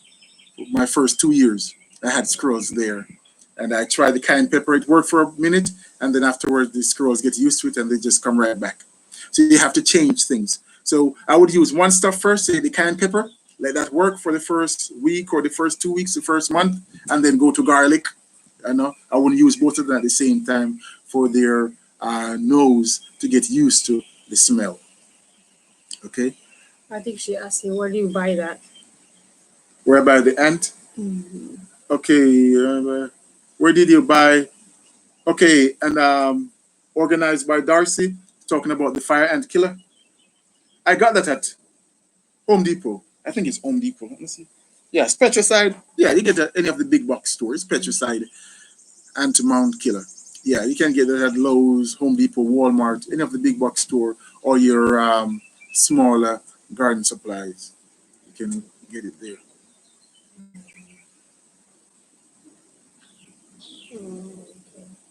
Okay, Amanda Sabona, you got it. Okay. All right, Z, thank you for helping me. You're welcome. Okay, hi from India. Akash the rapper. Akash the rapper. Thank you so much for joining us all the way from India. I appreciate that. Don't know. You should look up an aerocloner. Easiest way for root cuttings by far. Okay, aerocloner. I'll check that. Don't know. Aerocloner. Easiest way to for root cuttings. Okay, to propagate my roses. I'll check that out. Thank you Aerocloner. for your help. Everybody said thank you for your help. All right. Well, Thank you for sharing. thank you so much, guys, for joining me for this our first chat. I don't want to make any promise and say we're going to do this weekly or monthly, but I'll try at least once a month, where we can sit down here on the back porch and just talk about what's going on in the garden. I'll try to have videos out like 2 per week. And please follow me on Instagram, my.therapy.garden. And if you have questions on a one-on-one basis, you can ask it there. And of course, if you have general question which you like to share with the community, then please ask it on YouTube, and I'll answer it to the best of my ability. All right, Big Bunny, love your videos. Thank you. Could you please share that what inspired you to start gardening? Thank you from Chicago. All right, Big Bunny. Like I said, I suffer from PTSD. I just like gardens on a whole, but I wasn't a gardener. So once I start my therapy, talking with my therapist, looking at different ways in which we can treat the PTSD, we talk about many different things. And one of the things that he brought up was gardening. I totally lost interest in going to the gym. So gardening was a way of getting exercise. It was a way of getting outside. Gardening helped me because going through my PTSD, I just wanted to be by myself. I became very isolated.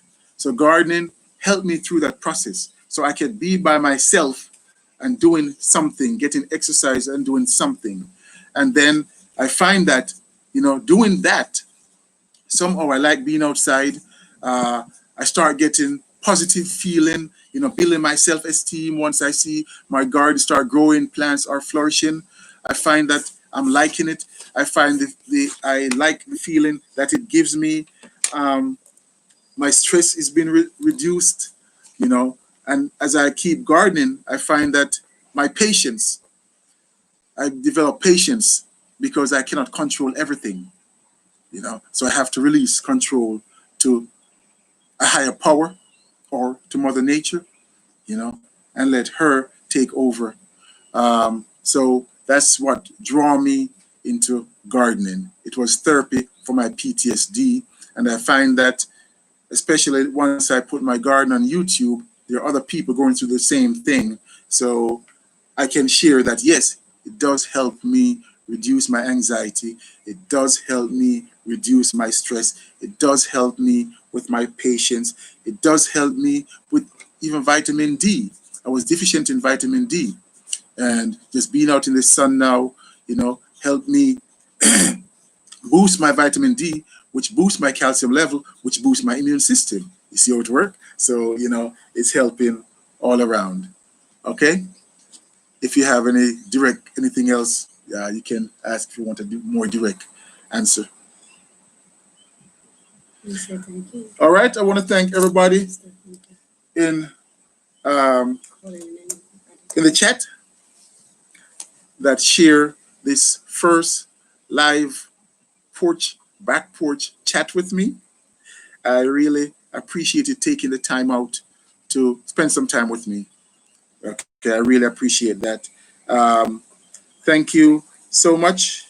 A quick roll call of people that we had. We have Ada Bruzesi. Ada, thank you so much. Hopnopsky, thank you. Valerie All. Chelsea, thank you. Shelley Laurie, I appreciate you spending some time with us. Eric, thank you. Anthony Dickerson, I appreciate you. Okay. Chelsea S. Senora Trump, sorry. Senora Trump. Thank you so much. You always ask questions, and I really appreciate that. You always make your kind remarks. I appreciate that. Prince Billy from Florida, appreciate you. All right, Stuart Beverly, Wild Bee, Wild Bee. Okay. Queen, I know who I am. Yes, Queen, you are a queen. Thank you for joining us today. Shelley Laurie, Kelly Thompson, Eva M., thank you so much. I appreciate you being with us. A Ribs, thank you. Mark Robb, hi, Mark Robb. Mark Robb from England. Yes, I'm pretty sure you're from England. Thank you so much. Okay, Natural by Necessity. We appreciate you coming in. Joycelyn Bell, Joycelyn Bell. Okay, thank you for joining with us. Rosa Marie Gonzalez, appreciate you. Valerie R. Maria, Rosa Maria, yes. Kelly Thompson, Liv Olson, thank you. Marlene M., I appreciate you spending time with us. Okay, Miss Oblazy, I appreciate you coming into the therapy garden. Thank you so much. Diamond/Ranch, thank you so much. Enlightened Tarot Divine Twin Flames from the UK, thank you so much. Okay, Michelle Martinez, thank you. Ada Edwards, God bless you. Zero the Infinite, thank you for spending time with us. We'll talk about Prince Billy. Udo Fore, thank you. Maria Isabel Rijos, thank you for spending time with us. Lazaro Jairo, thank you for coming in. Tara Kessel, thank you. Manasa Penyulmala from New Jersey. Manasa Penyulmala. Forgive me if I butcher your name, okay? Forgive me. Andrea Brown, thank you. From Trinidad, living in New York. You have Sherma Broadwaite. Sherma Broadwaite. Okay. Laura. Okay. Ia Ackerman. Thank you so much. A.M. Bailey from New York. Thank you for joining with us. I appreciate your support. Brandon J. Thank you for spending time with us. Elizabeth Tellis. Dinky Dorito. South Florida Sketches. Gloria Bailey. Thank you so much for coming in Therapy Garden. Patricia O'Connell from Ireland. Patricia O'Connell, thank you for joining us from Ireland. Up Nups Usky. Betty Garland, thank you, Betty. From Korea, we had Yo Plantner. Thank you so much for coming in from Korea. Valerie R, thank you. Ozan Z, thank you, Ozan Z. We talk about Liv Holson, I think I call her. A-Ribs. Crack you up about the beer, huh? The slugs dying in the beer. Okay. Sandra Roberts in Philadelphia, thank you so much for joining us. Christine Eggers, thank you for support. Esmeralda Vara, thank you for coming in. Debbie Doberina, thank you so much. Forgive me if I butcher your name. Legacy Vibes TV. Thank you for being here. Martha Harewood, thank you for joining. Norma Pierre-Louis, thank you for coming in. Martha Kenny, thank you for coming in. Galactic Boom Flyer, thank you for being here.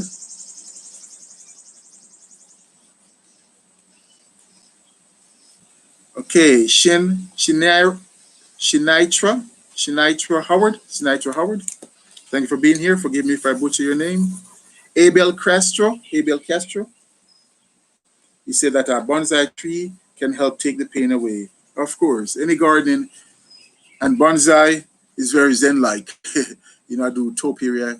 I haven't gotten into the bonsai side of it yet. Gradually getting there. So I'll move from topiary. Hopefully I get up to the bonsai. And I'm sure you'll be a good instructor, Abel Castro. Grace Aberdeen, thank you for joining us. Don't_know, thank you.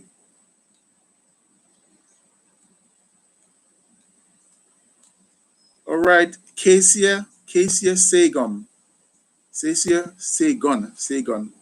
Thank you for joining us. Okay, from India, we had a Pituka Moore. I think she said she was from India. If it's not, forgive me. Pituka Moore. Okay, thank you for joining us. And at 95, thank you for being here. Lemlem Kassoon, thank you so much for joining us in the Therapy Garden. Z, thank you. Arminda Lord, thank you for being here, Arminda. We have Lordly Equinox.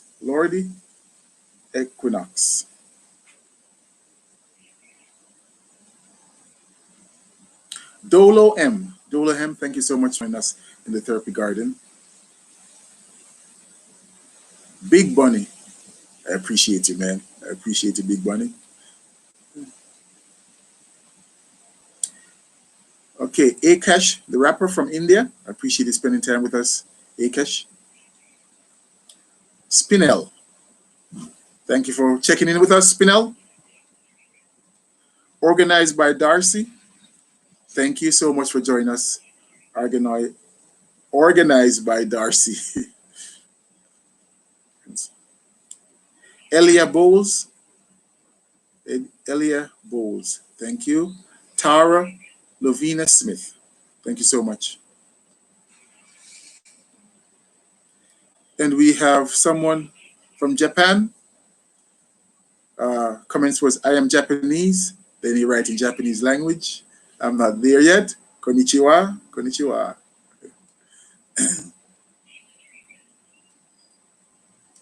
Rhoda Lewis, thank you so much. Arab Barua, thank you for joining us, Arwa. It's okay. Yeah, this is Therapy Garden. I appreciate you, Arab. Siwid Soichap, thank you for coming in.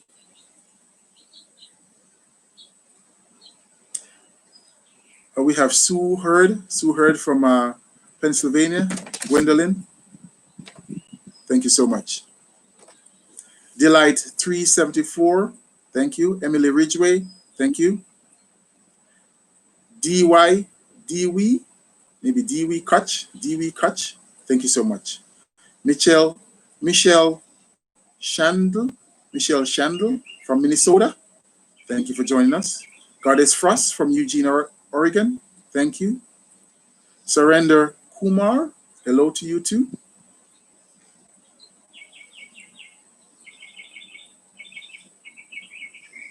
Okay, Arab Baruha said, please show the surrounding. Okay, I'll do that before I hang up.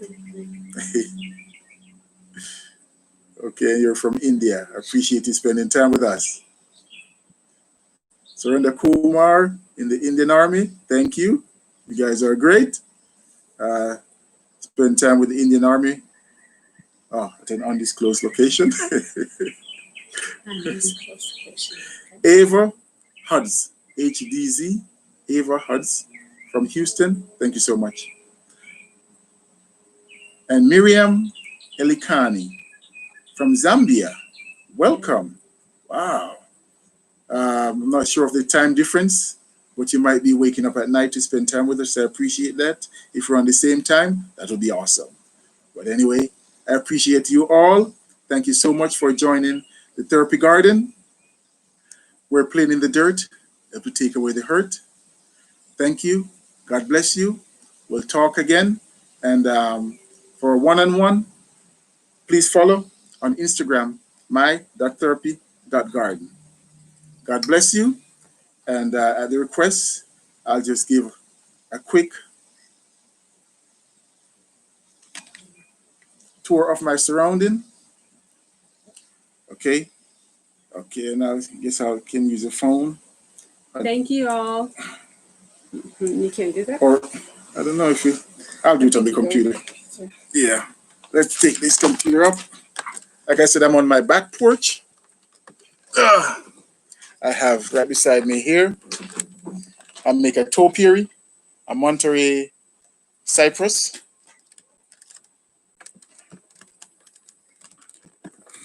And this is a computer, so it might be a bit draggy.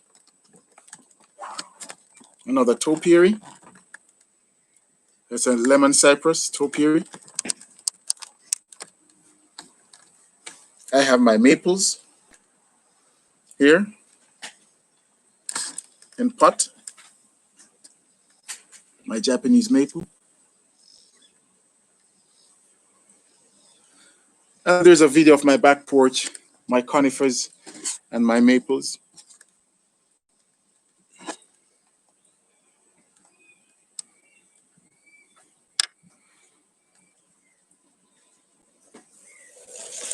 Oops, sorry about that. Okay, we have a boxwood that I use to make a topiary here. And that's just a wintergreen boxwood. More dwarf topiary.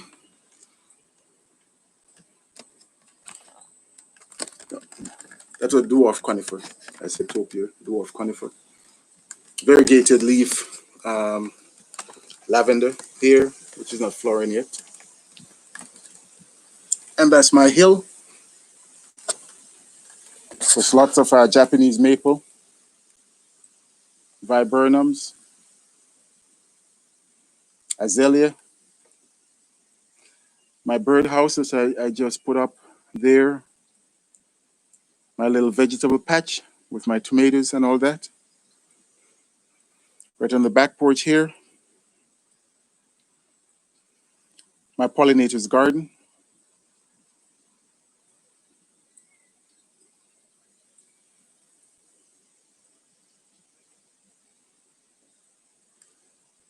I'm trying to show you on the computer so I know if I move too fast, it will be very glitchy. John always said, like you garden, but I became disabled years ago. There's my eucalyptus tree there, which have that silvery blue color. The new round pollinator's garden. So that's just a quick tour.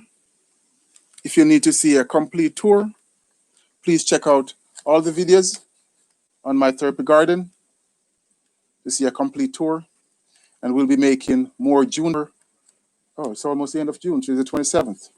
We'll be making more tours, and I'll share it with you. And we're coming out with companion plants for roses in about Monday or so. I'll have that one ready. Companion plants for roses. So again, guys, I appreciate you all spending time with us here in the therapy garden. Okay, Surrender Kumar, enjoy that. So it's nice. Okay, just a quick turnaround. John Walters, thank you for joining us. So they love the garden. I become disabled years ago. What heart failure? My garden has really saved my life. Okay, so you had a heart failure and you became disabled. Sorry to hear that, John. But I'm glad you're gardening and it's helping, and that's the most we can do. Okay, the most we can do. We help each other, we support each other, and we garden because that will help us. God bless you. I appreciate you all spending time with me here. And still talking, eh? All right, you love the lavender. Okay, good. Great job. It's beautiful. All right, we'll share more. We'll share more, okay? Where we can have a more in-depth tour of my surrounding. God bless you guys. Thank you so much. Webster from My Therapy Garden. We're playing in the dirt. I have to take away my hurt. God bless you. Bye-bye for now. What is your wife?